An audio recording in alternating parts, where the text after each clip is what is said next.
Hello, welcome to Matters of DeCorum. I'm Scott Corum. This is what matters to me. I have never made it a secret that I like bad movies or movies that other people do not consider to be of quality or cinematic value. Um, and I thought I'd riff on a couple of things today.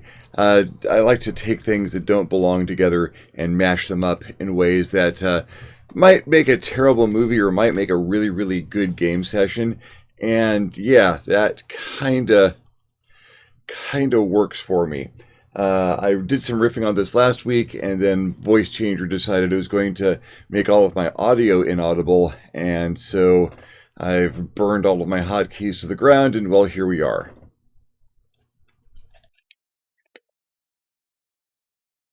Child of the late 60s as I am, uh, born in 1968,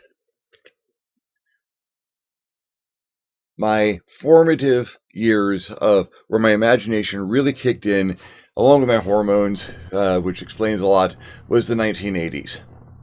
I was 12 in 1980. So the movie trends of the 1980s and onward have affected me a lot. One of the things that has always caught me as a trope in the movies of the time, particularly the horror movies of the time, as they went on into the 90s and slightly further, those series all had the same technique for jumping the shark. Friday the 13th, the Hellraiser series, uh, the Leprechaun movies. All of them, most of them, have this same thing that they do when they have run out of all the other ideas. And slasher movies and horror movies of this nature can tend to run dry pretty fast, so they go to space. Hellraiser Bloodlines and Jason X and Leprechaun in Space. I forget what the name of that particular one was, but it was Leprechaun in Space. Uh, when you've run out of everything else, you throw it to science fiction. Jason X is actually my favorite film in the Friday the 13th franchise. The James Bond movies started to get a little tired, and you had Moonraker, which is not considered one of the strong Bond movies, but it's probably my favorite of the Bond films because it goes to space and jumps the shark. I love me some science fiction. I'm the market for that particular movie tactic. Franchise gets a little dry and you take it to space. Boom. I'm back in the theater seat. So, am I thinking of a movie franchise that might even be lying fallow, hasn't been used for a while, and could maybe use a shot in the arm in the form of something in space? My friends, there hasn't been an American Ninja film since 1993. I was in the theater for the first four of those things. American Ninja came out, me and my friends in high school at the time, we had to drive a considerable distance to find a theater where American Ninja was playing. Were we happy we did it? Yes and no. I really enjoyed the movie. Did I think it was good even at the time? No. But was it fun? Yes. Were there ninjas? Absolutely. Were there lasers? Yeah, there were some lasers. I was explosions and gunfire and more ninjas. Yeah, yeah, absolutely. I love me a ninja film. The '80s wrecked ninjas for pop culture. It was as a trope, ninjas started off pretty cool, and then they just got so horribly overused. Ben Edlund in his comic series The Tick really lampooned that in the first few episodes of that, or issues of that, just brilliantly, I thought. But yeah, if there were ninjas, I was there. If there were lasers, I was there. I was an easy mark in the '80s. But the last one I saw American Ninja 4, Annihilation. I saw at a drive-in movie, which dates both it and me to some degree. I have not yet seen American Ninja 5 or American Ninja V because it's the first one that they used the Roman numeral for. No, waiter, 5 beers. And, but Michael Dudikoff was a perfectly serviceable actor for the American Ninja films because he could do some of the athleticism. Later on, David Bradley, even in was it 4 where they teamed up and you had them side by side. It was not a terrible movie series. They were terrible movies. They were not good ninjas. Not again. Just so over the top and ridiculous, and the fight choreography was horrible in some spots, and the dialogue was just god awful. When you have to go to Star Crash to find your lead villain, Marjo Gortner was in American Ninja 3, I believe, as the evil head of the terrorist organization, who played the budget Jedi in Star Crash, and so I'm going to be in the seat twice. So how do I take this movie series? It ended in 1993. We have to reboot and recast. It's just not going to be a thing. I don't think we could get Michael Dudikoff or David Bradley to step up for something like this.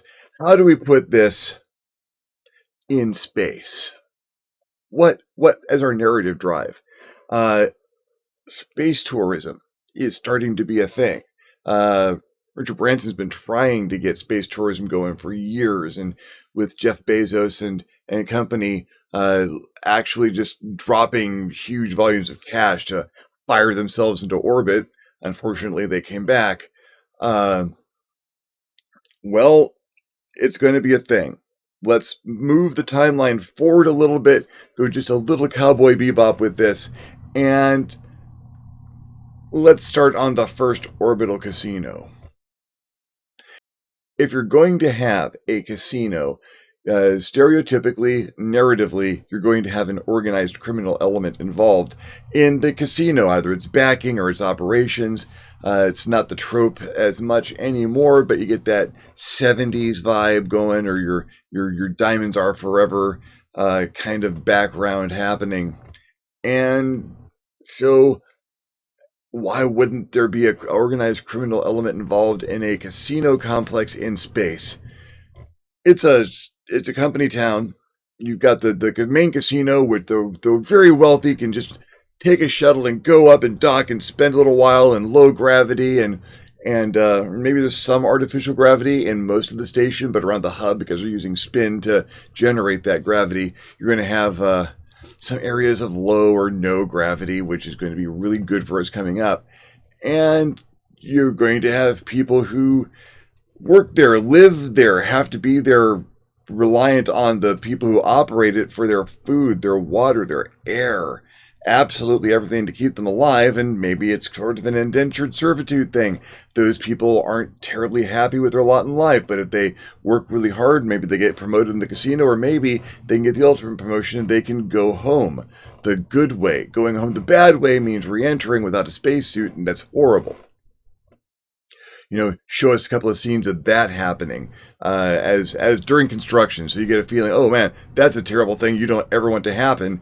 Boom, you've got that threat. You got that threat hanging out just outside the hull of the space station, and then you've got the criminals who are the kind of there to enforce things, make sure that they've got the narcotics necessary to get their job done and not consider their lot in life too much. Let's borrow a little bit from Sean Connery's Outland, another movie from the 80s. Oh gosh, which got all of the human decompression physics absolutely wrong, but it was a beautiful, gory movie with some terrible hitmen. Yeah, let's steal some Outland here too while we're at it. So you've got this situation, and you're going to have some folks going up there trying to take advantage of the casino because and Ocean's 11. This would be an amazing like Ocean's 17 movie, a sequel down the line for the Ocean's series, where Frank Ocean goes up to steal from the richest casino ever made because it's been because the only millionaires and billionaires can access it to begin with. So it's just loaded with money. That's another movie, another mashup. Here we're seeing that your people on the station that are mean to do violence to other people have a problem because guns are a bad idea. You show this in one scene early on, where someone takes a shot at a random person running away, and explosive decompression does its job, and that area gets evacuated. You're not the main casino. This happened in one of the living areas or one of the recreation areas for the folks who live there. And people get blown out into space, and so you just can't have a gun up there. The firearms control is rigidly stupid, and even the organized criminal element are going to be, yeah, well, we can't use guns up here. So they come up with other things to do. Let's go super stereotypical, and let's make the organized criminal element, let's say Asian, let's say Yakuza. I mean, that makes sense. Good, or if not, them being the behind it, them being contacted to come up and provide security and enforcement for the organizers of this place. You know, ninjas. Because, of course, there's going to be ninjas up there. Ninjas don't use guns. Ninjas don't need guns. You can arm your ninjas with absolutely nothing that's going to rupture the outer hull of the space station. And now you have people who are indentured servants trapped up there, cannot work their way out, that will never have enough money to escape from their lot in life, and all of their security and the people who make sure they do the job that they're meant to do are drug dealing ninjas. And now we've got a background for our movie, and the American ninja has to go up there, is contacted by someone gets a message out, an SOS, and some government agency recruits a ninja of their own, the American ninja, whoever the American ninja is at the time, to go up there and see what's going on, which of course is movie code for you're going to get stuck in a corner and have to fight your way out and kill everyone there who is a bad guy, which I'm good with. That's fine. As a movie, this would not be probably cinematic gold. You could make a very fun movie out of this. You could make a very engaging action flick out of this. You're not going to make Shakespeare out of this, and that's fine. I'm not looking for Shakespeare. I'm looking for ninjas on the space station. And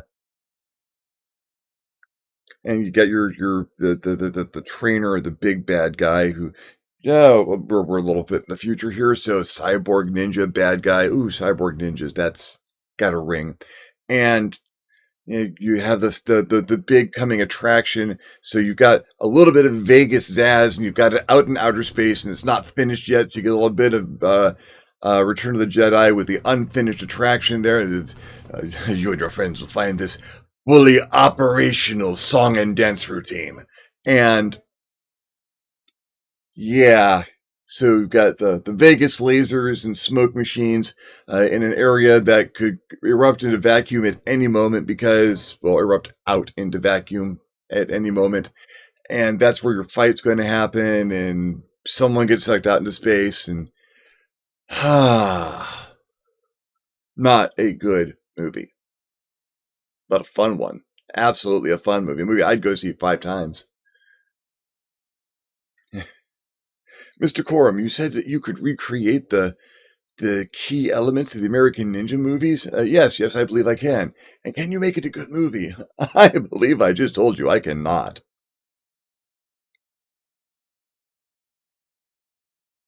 As a movie, this would be...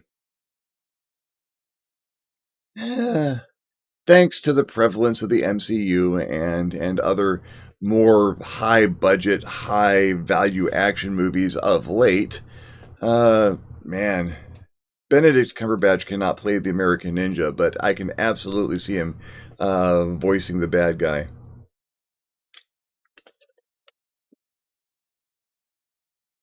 You could do this. You could do this up big. Are you going to get a studio to do it up big? I want to make a sequel to American Ninja, but in space. No, that's That is an elevator pitch that is probably never going to fly. If that does reach anyone's ears, remember that was my idea, and I will write that movie in a minute.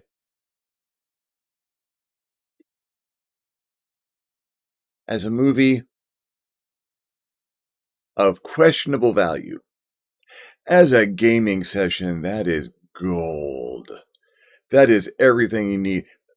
There's this trope in gaming that when the party has their weapons taken away, a fight will break out where it would have been better for them to have had their weapons because all the bad guys somehow managed to have their weapons in the same situation. It's happened to me a number of times. It is never fun.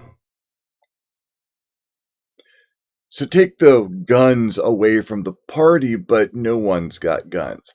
Congratulations, maybe you went really hard in your firearms, but no one's got firearms up here. Maybe you can rig something. Maybe you can cobble something together. You might have the gadgeteering to do that. But if you fire that off, everyone is after you. Now you are the bad guy because, well, you probably just ruined the day of a large number of people. Guns are bad in this situation. So everyone's got to deal with absolutely everything else. There's going to be a lot of kung fu, a lot of sword play. Bring out all the Okinawan weapons, chains and nunchucks and shuriken and tonfa, just a lot of staff fighting and maybe some archery going on there. Archery's borderline because you could conceivably Rambo it up a little bit and blow a hole in the hull, but it's not likely. And now you have a kung fu battle for supremacy of the space station. At stake, the lives of everyone on the space station, certainly the people who are under indentured servitude, and the lives of the party, obviously. They might have gotten invited up there. Maybe they were invited up there so they could be recruited into working for the station in some capacity or other, with no intention of actually paying them what they need to get back home. Maybe they're being drawn in to fall into this situation. Maybe someone called for help. There are people up here who are severely disadvantaged and at risk of their lives if they are not very careful about how they handle themselves. Maybe the party's going up to do that Ocean's 11 sequel and going up to try and heist. Gunless space station heist against ninjas would be fecking fantastic. You'd have to diagram out all the security systems, which should be just over the top, and see if the PCs can handle that. Oh yeah, I'd run that heist too. So a lot of different ways that you can get your player characters involved in this situation. Now you've got vacuum and cosmic radiation and a gravity well that will kill you with re-entry before you ever get a chance to hit the ground right outside the wall. That is your environment. That is the threat that you are dealing with environmentally. So you gotta stay on board the space station. That's the trick. Hijack a shuttle, get out. Well, again, see, preparing security. That's going to be really hard because that might even involve, well, it depends on where they're being launched from. If you're getting American launches, the TSA might be involved in that, if not the Space Forces. So, yeah, that should be tricky, borderline impossible. Not impossible, borderline impossible. And the difference between those two is player characters. You need to do something on the station, preferably free the people who are there against their will or still there against their will. Maybe get some loot while you're there if you're feeling up to it. That you don't have to rob the casino. All the people up there who are taking advantage of the casino are rich. And there's a criminal element there, and you could probably manage to take their money if they're not just mixing it all in with the casino's money, which would make it more secure. But then, well, can't really tell how much. We're just going to grab an armful of whatever, and whoever's money we get, it's money. And there will be zero-G antics, low gravity situations where suddenly you're doing way more acrobatics and you get some wire foo involved, and People are flying around fighting ninjas. The anime, oh, totally anime style game, because you're gonna have the leaps and the slashes at the apex of the leap, and the light landing at the far end before you turn around and go back for your next slash. Yeah,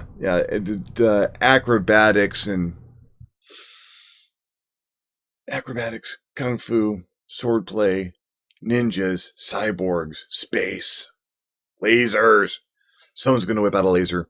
Uh, why would you use a laser when you couldn't use a gun? Well, lasers just aren't quite as destructive that way. You shoot a person with a laser, it's got a higher enough energy output. You're going to boil the liquid in the spot that you hit. Humans are 75% water. You're going to cause a tremendous amount of damage with that weapon. You shoot the space station with it, you're just not going to heat up that much metal that quickly, enough for it to be that big of a problem. Lasers would be safer. So laser guns and ninjas and cyborgs and kung fu.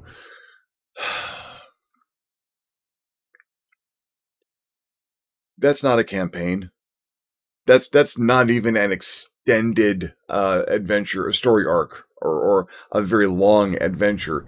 I don't think you could do more than 2 or 3 sessions of a regular role-playing group with that particular scenario.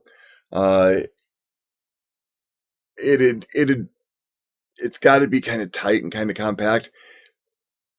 If you take it into a far future, a science fiction world where this is a thing, and that is its own government, that casino complex is its own outlaw thing or a pirate thing, and it's an asteroid belt someplace, the player characters can end up owning that real easy.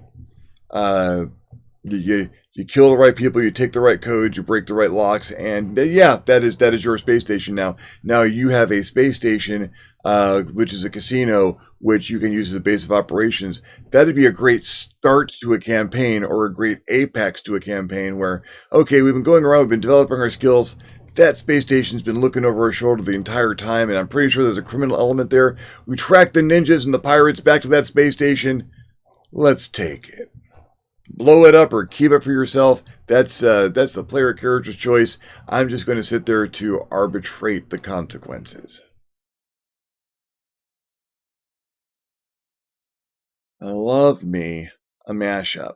I love taking things that don't belong together or shouldn't belong together. That you reach out and randomly grab a couple of movies or a couple of tropes and slam them together and see if you can turn that into a single cohesive unit, whether it's a movie script or a game session or a short story. That's a great way to get the creativity kicked back up. Obviously, it's a way that I use from time to time. Well, thank you for following me along with this particular ramble. If you enjoyed the video, give me a thumbs up. If you didn't enjoy the video, give me a thumbs down. Feedback is feedback.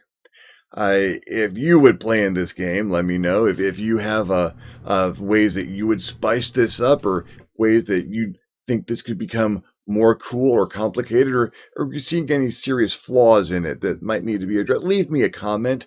Things you'd like to hear me talk about, subjects you'd like to hear me cover, please leave me a comment. I will love getting your comment. You'll love leaving me a comment. If you haven't subscribed to my channel yet, why not? My channel is awesome. Please hit the subscribe button. If you do, you might want to hit the notification bell as well, so you're alerted when my videos become available. If you would like to contribute to the channel in a more substantial manner, I invite you to hit me up on my Patreon page, www.patreon.com/ScottCorum, and consider donating. Absolutely anything helps and allows me to make better videos more often. In the meantime, thank you very much for watching. I'm Scott Corum, this is what has mattered to me, and I will see you next time on the next Matters of DeCorum.